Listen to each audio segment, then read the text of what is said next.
Ее маму похоронили в пятницу на сельском кладбище, из родных был только отец и несколько односельчан. Евгений сказал дочери, чтобы она бросила в могилу горсть земли, а потом обнял ее и, прижавшись друг к другу, отец и дочь побрели домой. Ольге было всего 8, а она уже была сиротой, только девочка этого еще не понимала и не осознавала. С того времени отец всячески пытался заменить дочери мать, чтобы она не чувствовала себя одинокой. Он уже больше никогда не женился. Видимо, очень сильно любил Ольгину маму и не представлял никого на ее месте, да и боялся, что другая женщина станет обижать девочку. Он не хотел, чтобы у дочки была мачеха. Отец Ольги был лесником, жили они на окраине леса вдали от деревни. Много времени отец с дочерью проводили в тайге. Евгений брал Ольгу с собой на работу, боялся оставлять девочку одну дома. Слишком мала она еще была, чтобы жить по несколько дней без присмотра взрослых, но дочке очень нравилось в лесу. Девочка очень любила отца, а после смерти матери он был ее единственным родным человеком. Евгений учил Ольгу любить лес и животных, почитать природу и беречь в лесу каждую травинку и каждое деревце. Однажды, обходя свои владения, Евгений вместе с дочкой нашли в густой траве маленького волчонка, уж больно похожего на дворового щенка. Он жалобно скулил и уверенно шагал к своей матери, которая неподвижно лежала на земле. «Вот сволочи, негодяи, детеныша без матери оставили!» Это Евгений говорил про браконьеров, которых он успел спугнуть, но не успел догнать, те скрылись в глубине тайги. Похоронили волчицу под деревом, а малыша принесли в избушку и оставили жить с собой. Ольга полюбила щенка всем сердцем, он немного скрасил ей печальные дни после утраты любимой мамы, а Евгений наконец-то за последние недели увидел, как его дочь улыбается, и услышал ее звонкий смех, когда она играла с волчонком на поляне. Прошла весна и лето, наступила осень.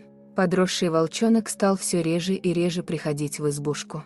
Он постепенно начал жить своей лесной жизнью, как и положено дикому зверю.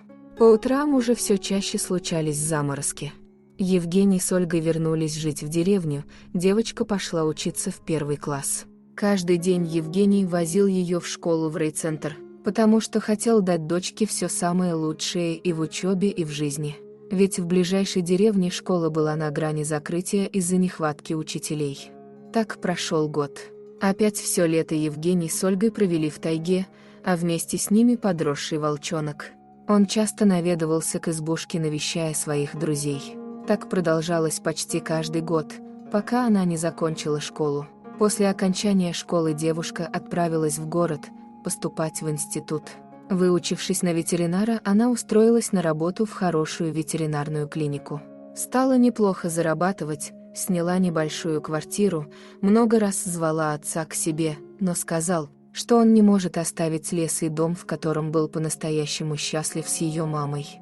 «Плохо, что ее больше нет», — говорил дочери Евгений, но воспоминания о ней греют его душу. Оля тоже была одна, с личной жизнью у нее пока не складывалось. Ухажеров было много, но ни к одному из них она не испытывала чувств и потому держала их от себя на расстоянии. Ей хотелось такую семью, как было у ее родителей, один раз и на всю жизнь. Как обычно, в свой выходной день она отправилась к отцу в гости. Дочка постоянно к нему приезжала, как только выпадала возможность, и все каникулы, а потом и отпуск проводила в родной деревне. Утром отец, как всегда, засобирался в тайгу на свой лесной участок. «Папа, на улице так сыро, целую ночь лил дождь, может, ты не пойдешь сегодня в обход?» — спросила Оля с надеждой, посмотрев ему в глаза. «Не могу я не пойти, дочка, ты же знаешь мою извечную войну с браконьерами, как только они пронюхают, что я не оберегаю лес, так сразу возьмутся за старое», — сказал отец, надевая теплую куртку на меху. «Пап, будь осторожней, не задерживайся, погода отвратительная», — попросила Оля, как будто предчувствуя беду. Лесник ушел, а девушка стала заниматься домашними делами, нужно было навести порядок в холостяцкой берлоге отца. Давно здесь не чувствовалась женская рука. За уборкой время пролетело незаметно, и девушка поняла, что прошло уже полдня. Посмотрев на часы, она немного занервничала. С того момента, как ушел отец, прошло уже почти 5 часов. Он должен был уже давно вернуться, телефон его был вне зоны досягаемости. С ним что-то случилось, какая-то беда, Оля не находила себе места. Ведь за это время опытный лесник мог бы обойти свою территорию несколько раз. Ждать больше не было сил, и Оля решила отправиться на поиски отца самостоятельно, иначе скоро стемнеет и ориентироваться в лесу будет невозможно.